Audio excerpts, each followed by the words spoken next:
Open adoption gave me the opportunity to see my plan work. And there is no greater gift a birth mother can receive than see her daughter or son live the life that I knew I couldn't have provided. I want to be a mom more than anything. I mean, no one wants to be sad when they find out they're pregnant. My name is Emma, and this is my story.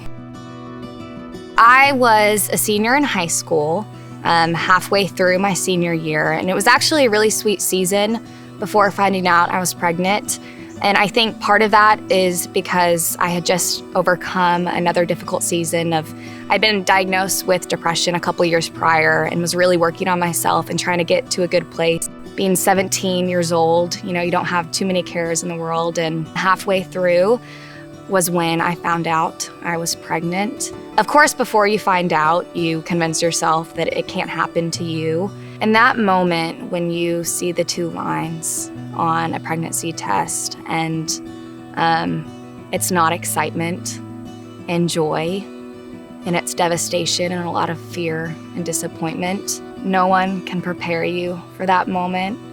And I felt I totally robbed myself of the most precious moment a woman should feel.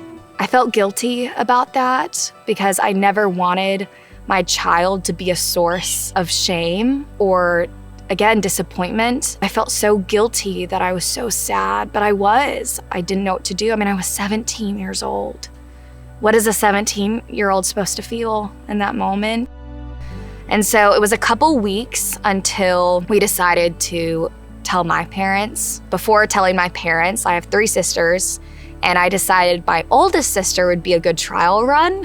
I remember going to her apartment and sitting down, telling her, and her response, just like the rest of my family, was no surprise, yet still so relieving, was she just looked at me and goes, "Well, Emma, didn't our parents teach us that life is beautiful?" What a blessing and graceful response to receive when you're so scared. The birth father and I told my parents together. And at that point, a couple weeks had gone by. The birth father had not shown much emotion at that point. And as soon as we told my parents, he broke down.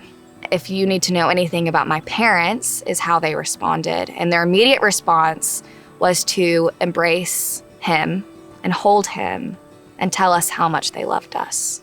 Probably one of the most important parts that came from that conversation was when my mom talked about her adoption story. I was aware of her story and actually why at the moment I found out I was pregnant, thought adoption was the right choice for me. I think right before graduation or right after, probably before, is when we started looking at adoption agencies, looking at different websites, and we come across Gladney's website. Moving forward, I had my caseworker who, oh my goodness, I could not articulate the amount of gratitude I have for her. I mean, I was fortunate enough to have a supportive birth father and family, but I allowed no one else in. We finally started the process of choosing parents. Choosing your child's parents, once again, is something you never think you're gonna have to do. Luckily, my family was helping, my mom and sisters, and they pointed a few things out about a certain book of one of the families. The first word of their book was you. To see this family focus their book on me made me realize how they valued others.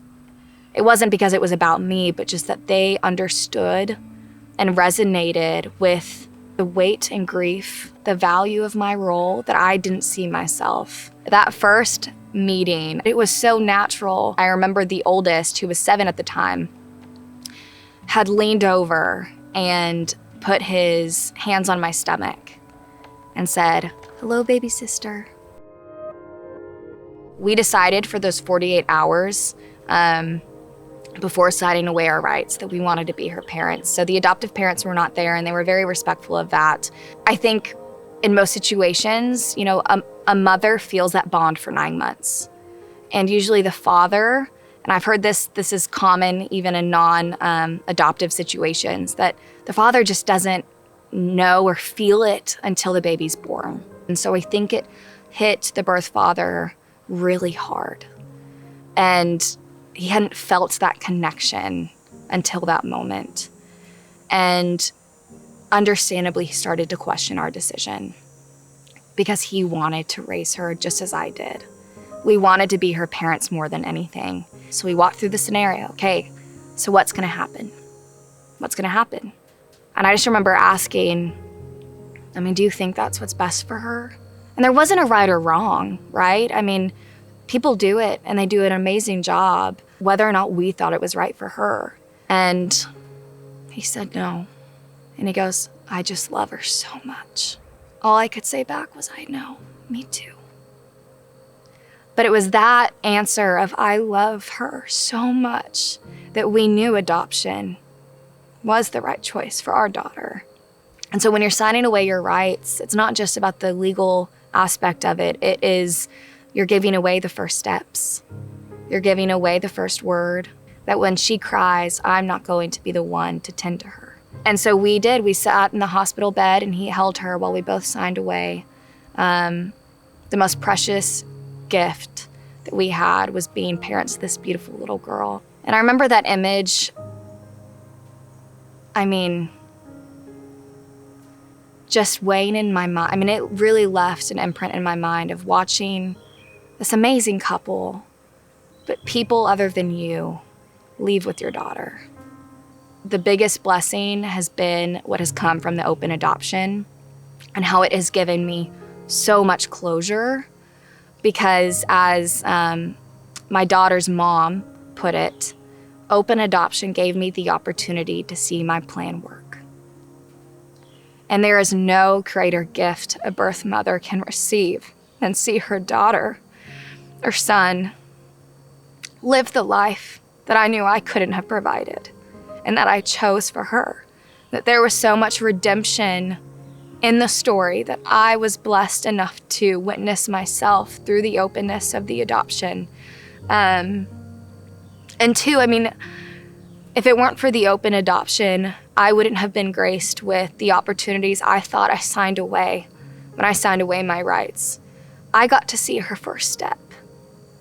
She was walking from me to her mom when she took her first step, and that is a moment I would have never thought I deserved or would have received if it weren't for the openness of the adoption and love that her parents have showered on me. There was another special moment that I never thought I would receive that happened last year, that her parents are very open about her adoption. And she's only 3.5, she's about to be 4. And they believe in the philosophy that if they always know, it will just be a part of their beautiful story. And they had been talking about, babies being in mommy's tummies because they had just had a cousin who was born. And so I think that was on their mind. And, their mom made it clear, because her one of her brothers is also adopted. She made it clear to them, well, y'all weren't in my tummy. Sweetie, you were in Miss Emma's tummy. But she called me and said, I think it would be a good idea for you to come and spend some time. But right before we left, I had just come out of the bathroom and I was about to leave and say my goodbyes. And she ran up to me and hugged me and looked up to me and said, thank you for being my mommy. I was so taken aback because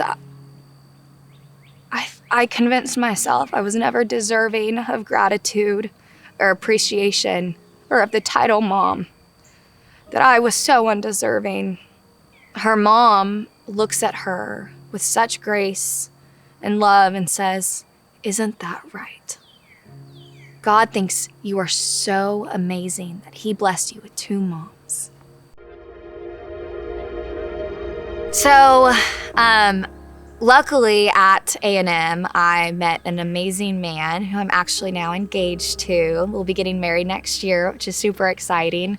He has truly made me feel deserving of love. My daughter's parents are mentors for my fiance and I. Now I'm gonna start my job soon in the next few months, and I just graduated in May from the best school ever, Texas A&M.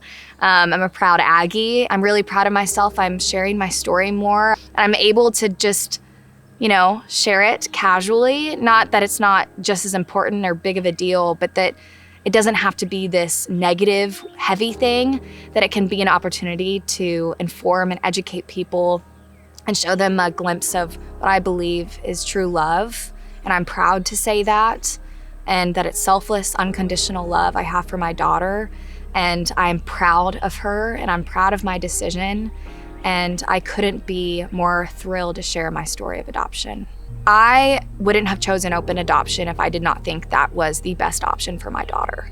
And so for me, open adoption isn't about the birth parents or the adoptive parents. There are certainly bonuses that we receive. It's about the child. If you are experiencing an unplanned pregnancy, that you would consider adoption and consider open adoption, and that your story is, I'm sure, difficult but beautiful, and that you are not alone. That there are a lot of us birth mothers out there that want to support you and love on you.